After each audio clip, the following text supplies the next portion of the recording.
नमस्कार मंडळी, कोकण कनेक्शन चॅनलवर तुमचे पुन्हा एकदा मनापासून स्वागत। मंडळी, आज आपण पाहूया कोकणच्या लाडक्या वेंगुर्ल्याची गमतीदार माहिती।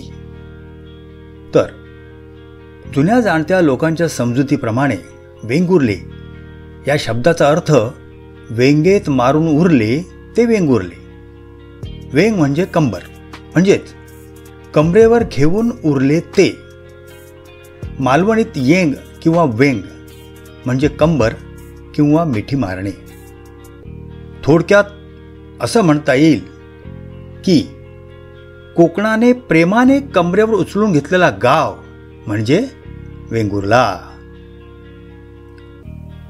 आदिलशहा, मराठे, डच, इंग्रज, सावंत भोसले अशा सत्ताधीशांचा वावर असलेले वेंगुर्ला नक्की आहे तरी कसे ते आपण पाहूया। वेंगुर्ला भारताच्या महाराष्ट्र राज्यातील सिंधुदुर्ग जिल्ह्यातील एक लहान आकाराचे शहर आहे। हे गोव्याच्या उत्तरेस असून टेकड्यांच्या अर्धवर्तुळाकार रांगेने वेढलेले आहे।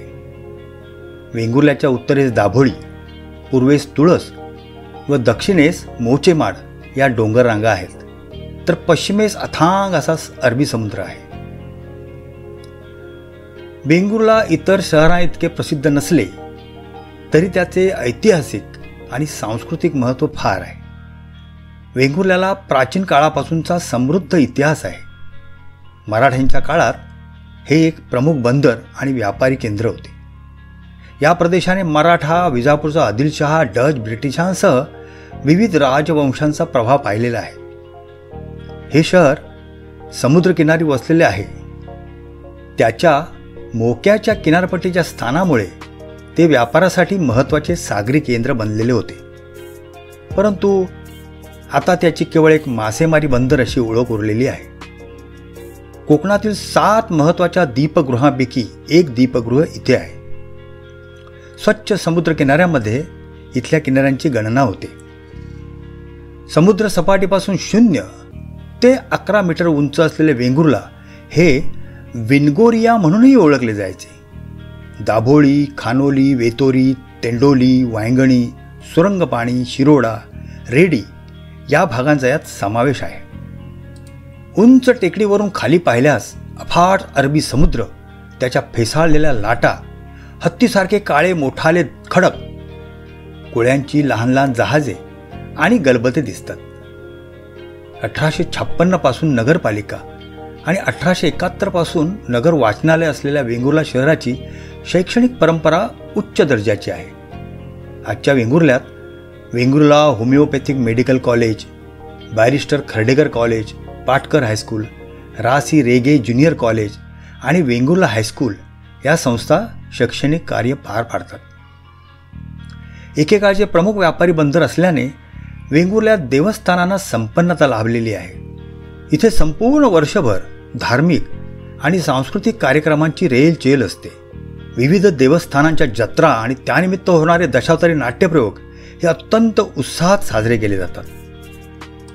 वेंगुर्ला तालुक्यात देवी सातेरी, श्री रामेश्वर, कन्याळे रेडी येथील श्री नवदुर्गा, रेडी व शिरोडा येथील श्री माऊली, आरवली येथील श्री वेतोबा, कन्याळे रेडी येथील रामपुरुष मंदिर, श्री गणेश, श्री वळनाथ इत्यादी प्रसिद्ध मंदिरे आहेत। शांत वातावरणाचा शिरोडा वेळागर बीच, विश्रांतीसाठी मस्त मोचेमाड समुद्रकिनारा आणि शंकराचे मंदिर असणारा सागरेश्वर समुद्रकिनारा, नवाबाग बीच आणि मांडवी नदीची खाडी इथून जवळच आहेत। वेंगुर्ल्याची लोकसंख्या सुमारे 20,000 असून यात साक्षरतेचे प्रमाण 85% असे लक्षणीय आहे। मालवणी ही स्थानिक भाषा असून मराठी ही शिक्षण व व्यवहाराची भाषा आहे। कोकणी, हिंदी आणि इंग्रजी भाषाही बऱ्यापैकी वापरली जाते। हिरवळीने वेढलेल्या डोंगरात प्रामुख्याने काजू, आंबा, नारळ, जांभळे, करवंदे, फणस आणि विविध बोरांची झाडे आहेत। इथल्या काजू आणि नारळाची टेस्ट फार छान असते। वेंगुर्ला शहरातच डच ईस्ट इंडिया कंपनीने बांधलेली वखार आहे। युरोपीय व्यापाऱ्यांचे 16व्या शतकात भारतात आगमन झाले। त्यांनी खरेदी विक्री केलेला माल सुरक्षित ठेवण्यासाठी इमारती किंवा वखारी बांधल्या। डचांनी इसवी सन 1602 मध्ये युनायटेड ईस्ट इंडिया कंपनीची स्थापना केली, जिने बहुराष्ट्रीय कंपनी म्हणून पुढे लौकिक मिळवला. मात्र डच भारतात व्यापारी उद्देशाने आले होते, त्यामुळे त्यांनी इंग्रजांसारखं राजकीय कारणांसाठी वखारींचा उपयोग केला नाही. डचांनी इसवी सन 1637 मध्ये विजापूरच्या सुलतानाकडून परवानगी घेऊन वेंगुर्ला येथे एक वखार बांधली. वखारीचा कारभार थेट जकार्तामधून होई. सुरुवातीला इमारतीचा वापर मलबारच्या दिशेने जाणाऱ्या बोटींना मध्यवर्ती थांबा म्हणून केला जात असे आणि नंतर स्थानिक वस्तू, पदार्थ, उत्पादने यांचा व्यापार केला जाऊ लागला. वखारीचे बांधकाम इसवी सन 1637 ते 1655 पर्यंत चालले. ह्या इमारतीचे स्थापत्य युरोपीय पद्धतीचे आहे. किल्ल्यासारखे बुरुज असलेल्या या वखारीच्या बांधकामाला त्या काळी सुमारे 35 किलो सोने खर्च आला म्हणतात. वखारीमध्ये मर्यादित तोफखानाही होता. वखारीच्या सभोवताली कुंपणाच्या आत कोठार, निवासी सदनिका, छोटासा दवाखाना इत्यादींचा समावेश होता. पर्शिया म्हणजे आत्ताचा इराण, इराक आणि जपान, अरब देशांशी इथून व्यापार चाले.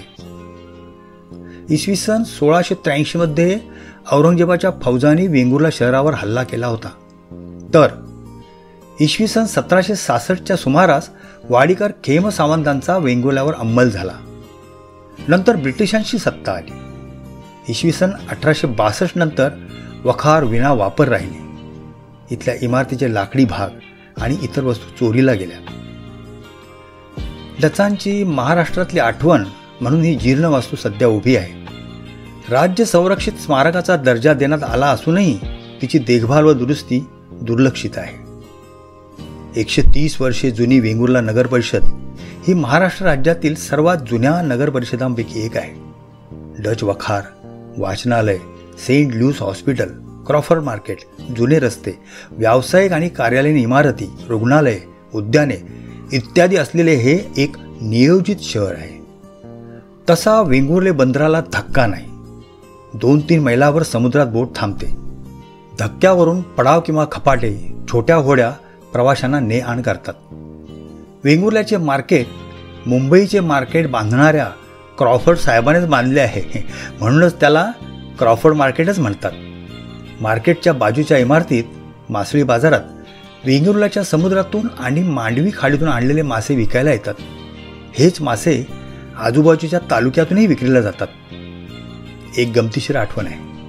1936 साली नुकतेच देशात रेडिओ आले होते. त्यातील एक रत्नागिरीच्या कलेक्टर साहेबांकडे होता.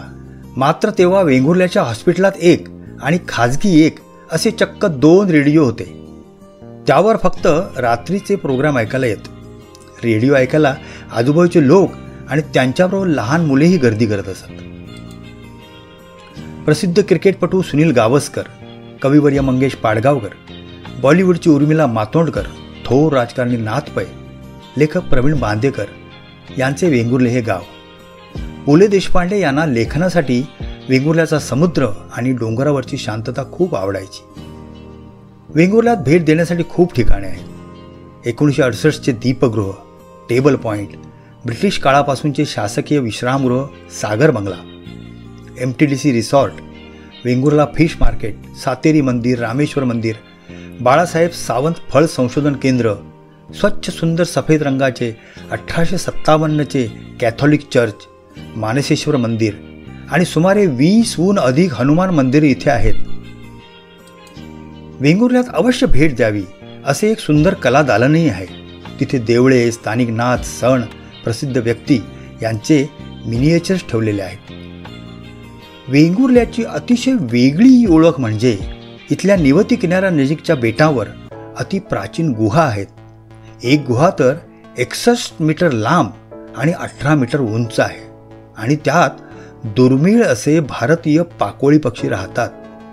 या पक्ष्यांचे वैशिष्ट्य म्हणजे हे पक्षी आपल्या लाळेने घरटी बनवतात. औषधी वापरासाठी या घरट्यांची तस्करी केली जायची, मात्र ती थांबवण्यात वनविभागाला यश आलेले आहे.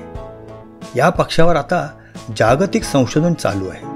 वेंगुर्ल्याला येण्यासाठी कोकण रेल्वेची सावंतवाडी, कुडाळ किंवा थिवीम ही जवळची रेल्वे स्टेशने आहेत. मुंबई गोवा हायवे आणि दाबोलीम किंवा चिप्पी एअरपोर्ट आहेत.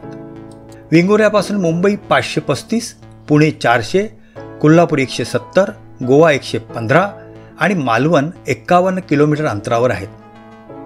अलीकडच्या काळात वेंगुर्ला हे शांत किनारपट्टीचा अनुभव शोधणाऱ्यांसाठी एक आवडते स्थळ बनले आहे. त्याचे शांत किनारे, ऐतिहासिक अवशेष पर्यटकांना आकर्षित करतात.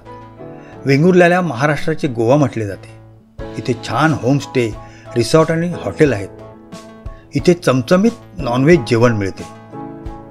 अप्रतिम निसर्ग सौंदर्याने नटलेल्या वेंगुर्ला शहराची ओळख वेगाने विकसित होणारे पर्यटन स्थळ म्हणून झालेली आहे. मग मंडळी, कधी भेट देताय कोकणच्या लाडक्या वेंगुर्ल्याला? लवकर या. आणि आमचा हा व्हिडिओ आवडला तर चटकन पटकन सबस्क्राईब करा चॅनल. व्हिडिओ मित्रमंडळींना शेअरही करा. आणि पुढील व्हिडिओत कुठल्या शहराची माहिती हवी ते कॉमेंटमध्ये सांगा. मग पुन्हा भेटू लवकरच. तोपर्यंत जय कोकण, जय महाराष्ट्र. धन्यवाद.